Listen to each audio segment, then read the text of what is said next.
নমস্কাৰ এনিভাৰত 24 চাই থকাৰ বাবে ধন্যবাদ জনাইছো। এতিয়া যেন শান্ত হোৱাৰ নামেই লোৱা নাই চুবুৰীয়া ৰাজ্য মণিপুৰ পুনৰ অশান্ত হৈ পৰিছে। এইবাৰ দুটা ফৈদৰ মাজত ভয়ংকৰ গুলীচালনাৰ ঘটনা সংঘটিত হৈছে আৰু এই নিৰ্বিচাৰ গুলীচালনাত দুজনকৈ লোকৰ মৃত্যু হৈছে। সমান্তৰালভাৱে বিজেপি নেতাসহ 5জনকৈ লোক আহত হৈছে এই ভয়ংকৰ গুলীচালনাত। বিগত কেইবামাহ ধৰি মণিপুৰ অশান্ত হৈ আছে। দুই জনগোষ্ঠীৰ মাজৰ যি গোষ্ঠীগত সংঘাত, সেই সংঘাতে ক্ৰমাৎ ভয়ংকৰ ৰূপ ধাৰণ কৰিছে। গাঁও এৰি আশ্ৰয় শিবিৰত বাস কৰিব লগা হৈছে মণিপুৰৰ সাধাৰণ জনতা। হাতত মাৰণাস্ত্ৰ তুলি লৈছে প্ৰতিবাদকাৰীয়ে।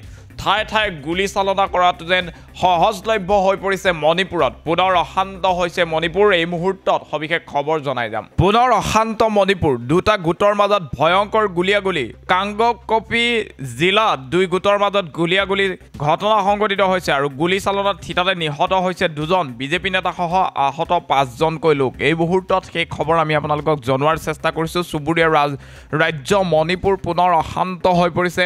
মণিপুৰৰ যি কুকি আৰু মেইটি জনগোষ্ঠীৰ লোক আছে, দুই জনগোষ্ঠীৰ মাজৰ যি সংঘাত, সেই সংঘাতে ভয়ংকৰ ৰূপ ধাৰণ কৰিছে মণিপুৰত। ইতিমধ্যে বহু লোক এই ভয়ংকৰ সংঘৰ্ষত নিহত হৈছে, আহত হৈছে হাজাৰ হাজাৰ লোক। বৰ্তমানো হাজাৰ হাজাৰ লোক আশ্ৰয় শিবিৰত বাস কৰিব লগা হৈছে। বহুতো লোকৰ বাসগৃহসমূহ জ্বলাই দিয়া হৈছে, গাঁওবোৰ জ্বলাই দিয়া হৈছে। দুই জনগোষ্ঠীৰ লোকে ইটো জনগোষ্ঠীৰ লোকে সিটো জনগোষ্ঠীৰ লোকক হত্যা পৰ্যন্ত কৰিছে। হাতত মৰণাস্ত্ৰ তুলি লৈছে প্ৰতিবাদকাৰীসকলে আৰু ক্ৰমাৎ ভয়ংকৰ হৈ পৰিছে মণিপুৰ।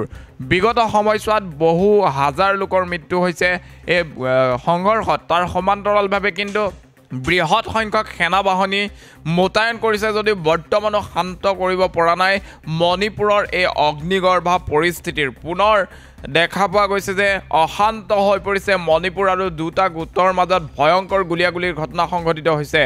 কাংগকপি জিলাত দুই গোটৰ মাজত গুলীয়াগুলী সংঘটিত হৈছে আৰু এই গুলীচালনাত থিতাতে নিহত দুজন বিজেপি নেতাসহ 5জনকৈ লোক গুৰুতৰভাৱে আঘাতপ্ৰাপ্ত হৈছে, আহত হৈছে 5জনকৈ লোক। আৰু তাৰ পাছতে এই গাঁওবাসী এতিয়া গাঁও এৰি পলায়ন কৰিছে। যি অঞ্চলত গুলীচালনাৰ ঘটনা সংঘটিত হৈছে সেই অঞ্চলৰ সমগ্ৰ ৰাইজে নিজৰ ঘৰ বাৰী এৰি সেই স্থানৰ পৰা পলায়ন কৰিছে। এই মুহূৰ্তত সেই খবৰ আমি আপোনালোকক জনাইছোঁ।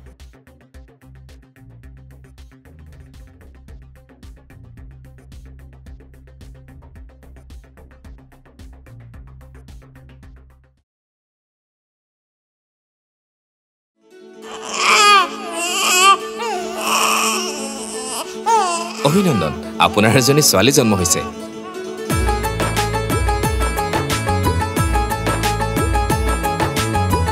লাহি পাহি